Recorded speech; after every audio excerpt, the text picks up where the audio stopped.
नमस्कार, स्वागत है आपका 18 आवर स्वदेश पर। मैं हूं आपके साथ पूजा त्रिपाठी और आप देख रहे हैं गुड मॉर्निंग स्वदेश। इस शो में आगे हम आपको बताएंगे कि आज सुबह सुबह संकेत कैसे मिल रहे हैं ग्लोबल मार्केट से। साथ ही साथ खबरों वाले शेयर्स, कमोडिटी मार्केट का पूरा एक्शन एक एक करके आपके सामने रखेंगे। लेकिन चलिए सबसे पहले शुरुआत कर लेते हैं एशियाई बाजारों से और शुरुआत कमजोरी के साथ हो रही है। गिफ्ट निफ्टी 22,104 करीब 36 अंक नीचे है गिफ्ट निफ्टी। अन्य एशियाई बाजारों पर नजर डालेंगे तो वहां पर भी लाल निशान में ही कारोबार हो रहा है। हांगकांग के बाजार करीब 1.25% नीचे। कोरिया के बाजार में भी कमजोरी है। निक्केई के बाजार 207 अंकों की कमजोरी दिखा रहे हैं। चीन के बाजार हल्के हरे निशान में कारोबार कर रहे हैं। तो जो शुरुआती संकेत है वो कमजोरी के ही हैं एशियाई बाजारों से। लेकिन कल किस तरह के संकेत थे, क्योंकि अमेरिकी बाजार तो कल बंद थे। मार्टिन ल्यूथर जूनियर डे के मौके पर अमेरिकी बाजारों में कोई कारोबार नहीं हुआ, तो वहां से तो संकेत कुछ खास नहीं है। लेकिन ओवरऑल किस तरह का बाजार रहा कल के दिन, और अन्य बॉन्ड मार्केट, कमोडिटी मार्केट में किस तरह कारोबार रहा, और आज कौन कौन से इंपॉर्टेंट इवेंट्स होंगे जिस पर की नजर रहेगी आने वाले समय में, ये एक बार समझ लेते हैं। हमारे साथ विश्व मोहन जुड़ चुके हैं पूरा अपडेट लेकर। विश्व मोहन, गुड मॉर्निंग, बताइए। गुड मॉर्निंग पूजा। कल अमेरिकी बाजार बंद थे जैसा आप कह भी रही थी, लेकिन फ्यूचर्स मार्केट से जो संकेत मिल रहे हैं वो कमजोरी के मिल रहे हैं। डाउ फ्यूचर्स करीब 100 अंक नीचे है। S&P 500 और नैस्डैक फ्यूचर्स में करीब करीब आधे % के आसपास की नरमी यहां पर देखने को मिल रही है। कल एक अहम डेटा है, रिटेल सेल्स के दिसंबर के महीने के डेटा आएंगे। बाजार को लग रहा है 0.2% बढ़ोतरी का अनुमान। नवंबर में 0.3% की बढ़ोतरी हुई थी। तो ये एक अहम डेटा है। रिजल्ट का सीजन चल रहा है। फ्राइडे को जो सत्र में मिले जुले नतीजे थे, लेकिन बाजार को ज्यादातर नतीजे पसंद नहीं आए। आज कुछ अहम रिजल्ट्स वहां पर आने वाले हैं, जिसमें मॉर्गन स्टैनली, गोल्डमैन सैक्स, पीएनसी फाइनेंशियल सर्विसेज और कुछ रीजनल बैंक्स के भी वहां पर आज नतीजे आएंगे। तो नतीजों के दम पर बाजार यहां से चलेंगे। बहुत ज्यादा क्यूज नहीं है। अहम डेटा में जो रिटेल सेल्स के नंबर आएंगे, गुरुवार को फिर जॉबलेस क्लेम के नंबर आएंगे, तो बहुत ज्यादा डेटा नहीं है। एशियाई बाजारों की तरफ आते हैं तो यहां पर नरमी दिख रही है। गिफ्ट निफ्टी देखिए वो भी कमजोर है। निक्केई की जो लगातार रैली चल रही थी 34,000, 35, फिर 36,000, जो 1990 के बाद यहाँ जो पहली बार गया करीब 34 साल की ऊंचाई पर, वहां से अब नरमी दिख रही है। आज 1% से ज्यादा की गिरावट निक्केई में है। कोरिया का बाजार, हांगकांग, यहां पर भी दबाव दिख रहा है। जापान के बाजार में महंगाई अनुमान से ज्यादा बढ़े हैं, होलसेल महंगाई, उससे यहां पर दबाव दिख रहा है। अन्य संकेतों की बात करें तो कच्चा तेल कल 1% के आसपास की गिरावट दिख रही थी। आज शुरुआती एशियन ट्रेड में यहां पर हल्की नरमी दिख रही है। $78 के नीचे ब्रेंट क्रूड का भाव आ चुका है। हालांकि खाड़ी देशों में तनाव की स्थिति अभी भी बरकरार है, लेकिन जो कई ऐसे देश है, छोटे छोटे ऐसे कंट्रीज है जो ओपेक प्लस के बाहर के कंट्रीज है, वहां उत्पादन बढ़ रहा है। अमेरिका में रिकॉर्ड उत्पादन हो रहा है, तो ये भी ऊपर में दबाव बना रहे हैं। कच्चे तेल के अलावा सोने की अगर बात करें तो सोने में स्थिरता है। कल तेजी दिखी थी, चौथाई से आधे % के आसपास की। $2055 के आसपास कॉमेक्स पर सोना है। डॉलर इंडेक्स धीरे धीरे वापस से ऊपर की तरफ जा रहा है। 102.5 के ऊपर डॉलर इंडेक्स है। यूएस का 10 ईयर बॉन्ड डील फिर से यहां पर तेजी दिख रही है, 4% के आसपास आ चुके हैं। तो कुल मिलाकर मिले जुले संकेत है, बहुत अच्छे भी आज संकेत नहीं है। हो सकता है कि मुनाफा वसूली थोड़ी बहुत आज देखने को मिले। पूजा,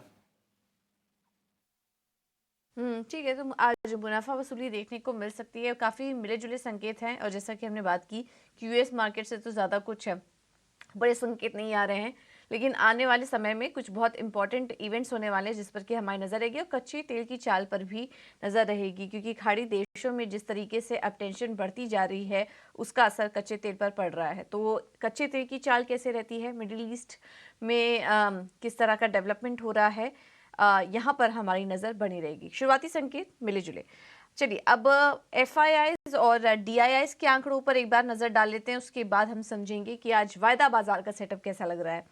कैश मार्केट में FIIs की तरफ से खरीदारी हुई है कल 1085 करोड़ की।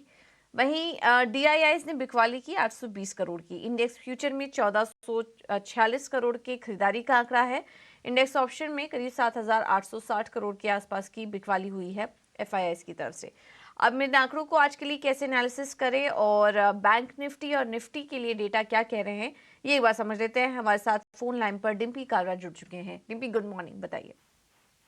गुड गुड मॉर्निंग पूजा। देखिए, मार्केट ने कल दो इम्पोर्टेंट लेवल को पार किया, न केवल पार किया बल्कि क्लोज किया। निफ्टी पे था वो 22,000 का लेवल और बैंक निफ्टी पे था वो 48,000 का लेवल। तो दोनों के ऊपर हमको अच्छी क्लोजिंग मिली है और दोनों के अंदर फ्रेश लॉन्ग पोजीशन है। ऑल्दो बिल्डअप बहुत स्ट्रांग नहीं आया, कहने का मतलब है कि आपका ओपन इंटरेस्ट बहुत ज्यादा नहीं बढ़ा। अभी भी करीब 2,35,000 40,000 के आसपास के कॉन्ट्रैक्ट ही चल रहे हैं निफ्टी पर और करीब 1,37,000 के कॉन्ट्रैक्ट ओपन खड़े हैं बैंक निफ्टी पर। तो यहाँ पर आके ना हो सकता है बाजार थोड़ा सा एक बार वेट भी ले और थोड़ा यहाँ पे थोड़ा रुकी भी, क्योंकि दो बड़े नंबर इस बार आ रहे हैं। एक तो HDFC बैंक जिसके नंबर आने हैं आज और दूसरा है रिलायंस इंडस्ट्रीज जिसके नंबर शुक्रवार को आने हैं। तो दो बड़े नंबर है जिनकी वेटेज भी है, तो इंडाइसेस थोड़ा सा रोक के एक बार अपने आप को काम करेगा। हाँ, रास्ता खुला हुआ है, वो रास्ता है करीब 22,200 का तक का और निफ्टी के लिए ऊपर में। और अगर हम डिप पे भी आ जाते हैं तो पहला 22,000 का सपोर्ट है, फिर 21,800 का सपोर्ट काम करेगा। और 21,800 पता है कि बहुत दिनों तक हमने तोड़ा नहीं था, तो ये सपोर्ट भी काफी पक्का है। तो फिलहाल इसी रेंज के अंदर मार्केट रहने के चांसेस ज्यादा लग रहे हैं और लगता नहीं है कि अभी जल्दी जल्दी हम 22,200 को पार कर जाएंगे या फिर हम 21,800 पे आ जाएंगे। तो फिलहाल इस पूरे वीक के अंदर जब तक दोनों नंबर्स नहीं आ जाते मार्केट के अंदर, तब तक इसी रेंज के अंदर ट्रेड करेंगे। रही बात बैंक निफ्टी की, बैंक निफ्टी ने 48,000 के ऊपर अपने आप को कल क्लोज किया, तो 48,500 तक का रास्ता खुला हुआ है। बट नीचे जाते समय भी आप 47,800 पे एक सपोर्ट है। तो सपोर्ट और रेजिस्टेंस के हिसाब से अगर आप देखेंगे तो रिस्क रिवॉर्ड आपका 1:1 पॉइंट समथिंग का है। तो आप अपने हिसाब से चेक कर लीजिए कि आपको सूट करता है कि नहीं। हालांकि जो भी 22,000 के ऊपर या फिर 48,000 के ऊपर जो भी आप बाइंग कर रहे हैं उसमें थोड़ी सी कैलकुलेशन रिस्क रिवॉर्ड की खराबी बनती है, तो आप अपने हिसाब से उसमें एक सौदा ले सकते हैं। जिनके पास सौदे हैं वो भी काटे नहीं, क्योंकि मार्केट के अंदर फ्यूरियस बुल रन अभी भी चल रहा है। और जिनके पास तो सौदे नहीं है, जैसे मैंने बताया, तो उनका अपना रिस्क रिवॉर्ड चेक करके आना होगा। 13 शेयर F&O बैन में चल रहे हैं। आज बुधवार का दिन, आज मंगलवार का दिन है, लेकिन उसके बाद कल एक्सपायरी से शुरू हो जाएगा। कल बैंक निफ्टी की है, फिर परसों निफ्टी की है और फिर फ्राइडे को रिलायंस के नंबर है। तो वॉलिडिटी अपने चरम पे होगी। कल भी वॉलिडिटी करीब 5% के आसपास बढ़ी है और PCR के हिसाब से थोड़ा सा बाजार महंगा भी हो रहा है, जैसे कि 1.5 हो चुका है निफ्टी और 1.25 हो चुका है बैंक निफ्टी। ये 1.5 के बाद महंगा होना शुरू हो जाते हैं, तो इसलिए आगे की राह उतनी आसान नहीं है, रिस्क रिवॉर्ड उतना अच्छा नहीं है। इसलिए जिनके पास है वो तो ट्रेल करें, लेकिन जिनके पास नहीं है वो थोड़ा देख के अपनी पोजीशंस को लेना तो बनता है, तो ठीक है, नहीं तो फिर छोड़ सकते हैं। ठीक है, तो ये है सलाह वायदा बाजार में और निफ्टी और बैंक निफ्टी के अहम स्तर हमने आपको बताए। बहुत बहुत शुक्रिया डिम्पी आपका ये सारी जानकारी देने के लिए। लेकिन इस बाजार में ट्रेड कैसे करें निफ्टी और बैंक निफ्टी में, और अन्य ट्रेडिंग आइडियाज़ क्या हैं, ये बार समझ लेते हैं। हमारे साथ रैली गियर ब्रोकिंग के अजीत मिश्रा जुड़ चुके हैं। Ajit, good morning. बाजार पर अपना क्विक व्यू दीजिए और ट्रेड करने की सलाह कहाँ दे रहे हैं आप? गुड मॉर्निंग पूजा। पूजा देखिए, जैसे कि अभी मार्केट का टोन पॉजिटिव है।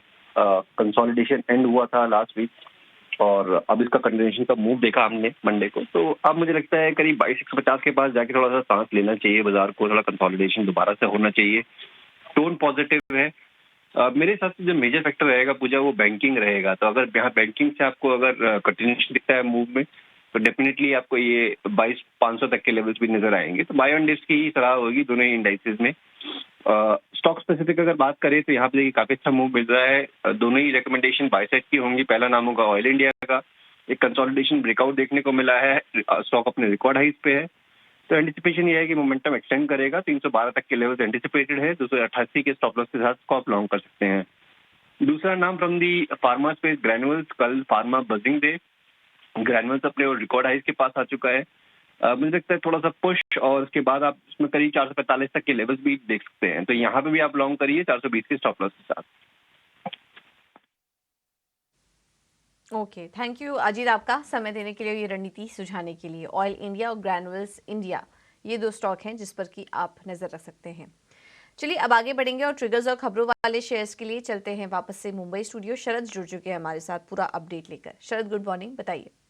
गुड मॉर्निंग पूजा। तो सबसे पहले ऑफ कोर्स आईपीओ मार्केट में एक्शन देखने मिलेगा। ज्योति सीएनसी का आज लिस्टिंग है। एक्सपेक्टेड है कि प्रीमियम लिस्टिंग रहे और ग्रे मार्केट प्रीमियम सजेस्ट कर रहा है कि लगभग 18 से लेकर 20% तक का गेंस देखने मिल सकता है।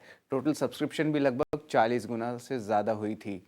अब बात करते हैं Q3 अर्निंग्स और उनके अपडेट्स को लेकर। और यहाँ पे जो है एंजल वन के आंकड़ों की बात करें तो वीक सेट ऑफ नंबर्स देखने मिले, क्योंकि उनकी मार्जिन्स में इम्पैक्ट आई है, क्योंकि ज़्यादा हायर अदर एक्सपेंसेस देखने मिली और एएमसी बिजनेस में भी जो है उनकी खर्च बढ़ी है।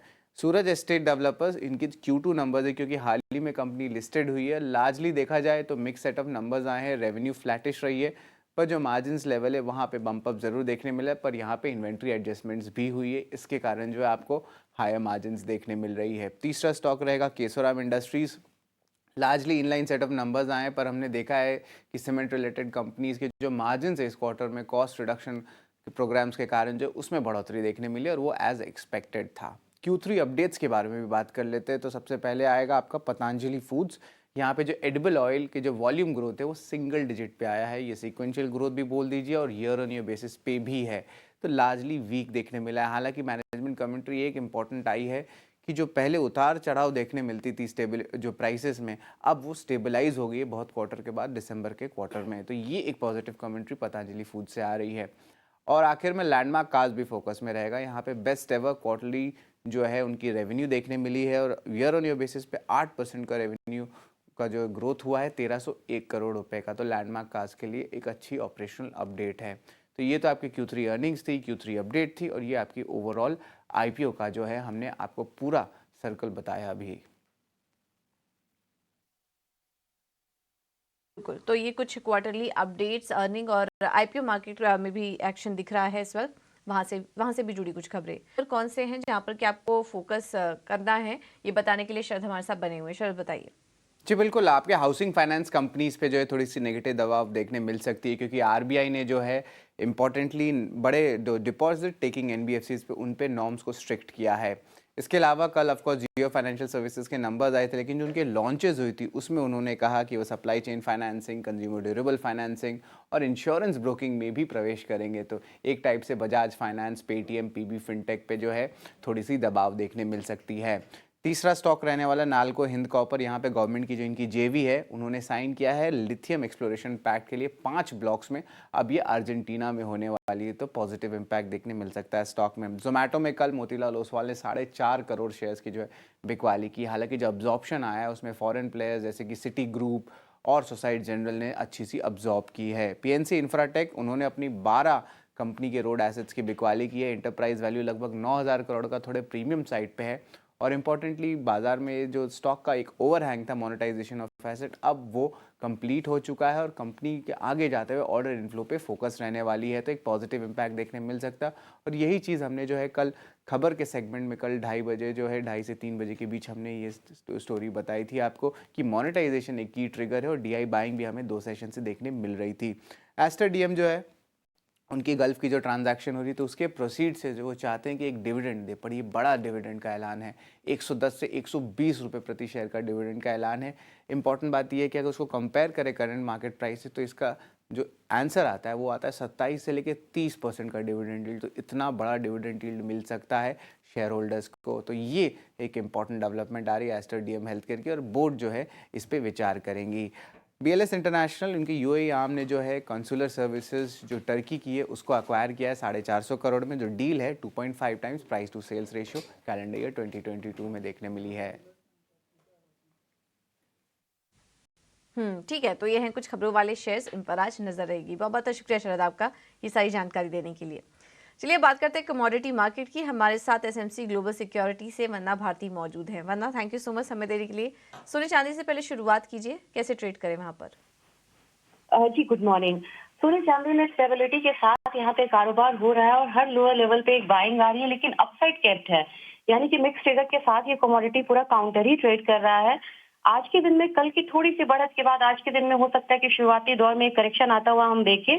डिप पे बाइंग करी है 62,550 के करीब यहाँ पे बाइंग करनी है, और जो टारगेट होगा वो करीब करीब 62,750 का होगा। स्टॉप लॉस यहाँ पे लगाना होगा 62,450 का। रही बात चांदी की, तो चांदी में मुझे लग रहा है कि एक रेंज बाउंड मूव जो है वो रहेगा और थोड़ा 4,500 तक का जो एक अपसाइड है वो देखने के लिए मिल सकता है चांदी में भी। और डॉलर इंडेक्स में अगर बढ़त आती है तो मेरे ख्याल से यहाँ पे चांदी और सोने दोनों के बीच जो मूवमेंट है यानी कि अपसाइड है वो थोड़ा सा केप्ट हो सकता है। तो स्ट्रिक्ट स्टॉप लॉस के साथ ट्रेड करें और साथ में डॉलर इंडेक्स पे जरूर नजर रखें। ठीक है, तो डॉलर इंडेक्स पर नजर रखिए और सोने में फिलहाल के लिए खरीदारी करने की सलाह। वरना कच्चे तेल पर क्या व्यू बन रहा है आपका? हम देख रहे हैं मिडिल ईस्ट में अब टेंशन बढ़ती जा रही है और यहाँ से और भी तेजी की बात आप एक्सपर्ट्स कर रहे हैं, मौजूदा स्तर पर आप ट्रेडर्स को क्या सलाह देंगी कच्चे तेल पर? जी, यहाँ पे रेड सी में अटैक के बाद काफी जो इंश्योरेंस प्रीमियम थे शिपमेंट्स के, वो काफी हाई पे चले गए थे, लेकिन ट्रेडिंग एक्टिविटीज में अभी तक कोई बहुत ज्यादा फर्क नहीं आया है। तो सप्लाई साइड अभी भी यहाँ पे स्मूथ बना हुआ है, जिसकी वजह से हम देख रहे हैं कि टेंशन के बावजूद यहाँ पे 6000 के असर से ऊपर क्रूड दिख नहीं पा रहा है। तो यहाँ पे मेजर ये फंडामेंटल्स को ट्रैक करते हुए चल रहा है, जो थोड़ा सा भी डल है। तो यहाँ पे सेलिंग की सलाह रहेगी, 5985 के करीब सेलिंग रहेगा, 5930 का टारगेट होगा। स्टॉप लॉस लगाना होगा 6015 का। ओवरऑल मुझे लग रहा है कि ये बहुत स्ट्रॉन्ग कमोडिटी है, जिसमें 5700 से नीचे का स्तर नहीं देखा जा सकता है, लेकिन इंट्राडे में एक सेलिंग प्रेशर बनता हुआ दिख रहा है। इंट्राडे में सेलिंग प्रेशर बन रहा है, तो फिलहाल खरीदारी बिकवाली करने की सलाह 5930 के टारगेट के लिए। तो जो बढ़त आई है उसमें आप थोड़े करेक्शन के लिए अभी फिलहाल बिकवाली का ट्रेड ले सकते हैं। बहुत बहुत शुक्रिया वंदना आपका ये सारी जानकारी देने के लिए। चलिए अब आगे बढ़ते हैं, नजर डालेंगे ब्रोकरेज रिपोर्ट्स पर। वामाक्षी हैं हमारे साथ पूरा अपडेट लेकर। वामाक्षी, गुड मॉर्निंग, बताइए। जी बिल्कुल, शुरुआत करेंगे हम LIC हाउसिंग फाइनेंस के साथ। RBI की तरफ से रेगुलेशंस आए थे HFCs के लिए, 3 मेजर चेंजेस अनाउंस हुए थे, मगर LIC हाउसिंग फाइनेंस तीनों ही चेंजेस से कंप्लायंट है। ओवरऑल अपने उनके जो वैल्यूएशन है वो भी काफ़ी आकर्षक नजर आ रहे हैं, और इनफैक्ट NBFC स्पेस में मक्वारी के लिए टॉप पिक है। तो ओवरऑल मक्वारी की तरफ से LIC हाउसिंग पर आउट परफॉर्म की राय आ रही है। इसके अलावा टेलीकॉम स्पेस पर भी हम फोकस करेंगे। JP मॉर्गन का कहना है कि 5G केपेक्स का जो बुरा समय था वो अब बीत चुका है। एयरटेल ने अपना शेयर काफ़ी अच्छी तरीके से डिफेंड किया है। ओवरऑल प्राइस रिपेयर अब रिज्यूम हो सकता है, और ऑर्गेनिक आरपू अक्रेशन भी एक्सपेक्टेड है। अब भारतीय एयरटेल और इंडस टावर्स पर उन्होंने अपनी राय को अपग्रेड किया है, हालांकि वोडाफोन आइडिया पर उन्होंने अपनी अंडरवेट की राय को बरकरार रखा है। इसके अलावा भारतीय एयरटेल पर स्पेसिफिकली एक रिपोर्ट आ रही है एक्सिस कैपिटल की तरफ से। इनका कहना है कि सब्सक्राइबर प्रीमियमाइजेशन की वजह से ऑर्गेनिक आरपू इनका बढ़ सकता है। मोबाइल और ब्रॉडबैंड सेगमेंट्स में भी अपसाइड नजर आ रहा है 5G की वजह से, और कंपेटिटिव एनवायरनमेंट भी काफ़ी सपोर्टिव है। तो ओवरऑल एक्सिस कैपिटल ने भारतीय एयरटेल पर खरीदारी की राय के साथ कवरेज शुरू की है। पेटीएम अगला स्टॉक है हमारे रेडार पर। UBS का कहना है कि कंटिन्यूड मोनेटाइजेशन और EBITDA ब्रेक इवन के चलते री रेटिंग नजर आ सकती है। ये काउंटर में EBITDA मार्जिन भी ग्रेजुअली 20% पर जा सकता है, और ओवरऑल वैल्यूएशन भी ग्लोबल और इंडियन पीयर्स के मुकाबले डिस्काउंट पर है, जिसके चलते UBS ने पेटीएम पर खरीदारी की राय के साथ कवरेज शुरू की है। सिंजीन अगला स्टॉक रहेगा हमारे रेडार पर। UBS का कहना है कि काफ़ी चैलेंजिंग ग्लोबल एनवायरनमेंट है, अर्निंग्स के रिस्क भी नज़र आ रहे हैं। सब ओवरऑल उन्हें सिंजीन की स्ट्रक्चरल स्टोरी ज़रूर पसंद है, मगर रिस्क रिवॉर्ड यहाँ पर आकर्षक नहीं है। इसी के चलते UBS ने सिंजीन पर अपनी रेटिंग को डाउनग्रेड कर बिकवाली की राय दी है। आखिर में हम फोकस करेंगे ऑटो सेक्टर पर। मॉर्गन स्टैनली का कहना है कि ओवरऑल इंडस्ट्री ग्रोथ मॉडरेट हो रही है, मगर EV ग्रोथ एक्सेलरेट होने की उम्मीद की जा रही है। कमोडिटी प्राइसेस जो है ये सॉफ्ट नज़र आ रहे हैं। ओवरऑल 4 व्हीलर्स को ये प्रेफर करते हैं 2 व्हीलर्स के ऊपर। टाटा मोटर्स, M&M और अशोक लेलैंड इनके प्रेफर्ड OEM पिक्स है। यहाँ पर ओवरवेट की राय है, हालांकि आयशा मोटर्स पर इन्होंने अपनी राय को डाउनग्रेड कर अंडरवेट की राय दी है। ओके, तो ढेर सारी ब्रोकरेज रिपोर्ट्स हैं, LIC housing finance, auto sectors जैसी तमाम रिपोर्ट्स पर आप नजर रखिए। चलिए अब क्विकली आपके सामने कुछ ट्रेडिंग आइडियाज भी रखेंगे। JM फाइनेंस की तरफ से हमें जो राय मिल रही है उसमें पहला स्टॉक है उनकी तरफ से NTPC, तेजी करके चलिए 329 के टारगेट, स्टॉप लॉस होगा 309 का। और अपोलो टायर में भी तेजी करने की सलाह है 491 के टारगेट के लिए, स्टॉप लॉस होगा 462 का। कोटक सिक्योरिटीज ने गुजरात गैस में खरीदारी करने की सलाह दी है 570 के टारगेट के लिए, स्टॉप लॉस 539 का ये देख रहे हैं। और BHEL में भी इनकी तेजी करने की सलाह है 215 के लक्ष्य के लिए, स्टॉप लॉस होगा 194 का। तो ये तो कुछ ट्रेडिंग आइडियाज हैं, और सभी कॉल्स में हम देख रहे हैं कि एक्सपर्ट्स की तरफ से तेजी करने की ही राय निकल कर आ रही है। चलिए फिलहाल इस शो में इतना ही, लेकिन एक